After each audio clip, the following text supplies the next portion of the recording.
এপিসোডে আপনাদেরকে জানাচ্ছি শুভেচ্ছা স্বাগতম। তো আমরা এখানে এখন আমরা আলু ভর্তা করবো। আলু ভর্তার জন্য আমরা একদম ফ্রেশ নিউ যে আলুগুলা বের হয়েছে আমরা এগুলো নিছি, পাহাড়ি আলু। আর এখানে আমরা 3 কিসিমের নিছি। একটা ধনিয়া পাতা নিছি, শুকনা লঙ্কা নিছি যেটা আমরা আগে ভেজে নিয়েছি, আর পরবর্তীতে আমাদের ধনিয়া তো আছে, আর আমাদের সরিষার তেলটা নিছি।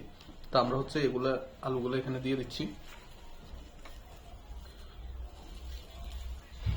এগুলা সবগুলো একদম ভালোভাবে মেরিনেটের মতো করে ফেলবো, যাতে সবখানে পরদে পরদে পুষ্টিগুলা প্রবেশ করে।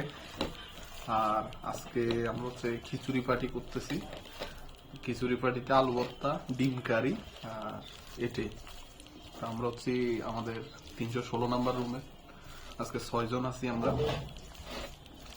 সবাই এখানে উপস্থিত আছে, বাকিটা খাওয়ার সময় দেখা হবে। তো আপাতত এই পর্যন্ত, খাওয়ার সময় আবার দেখা হচ্ছে।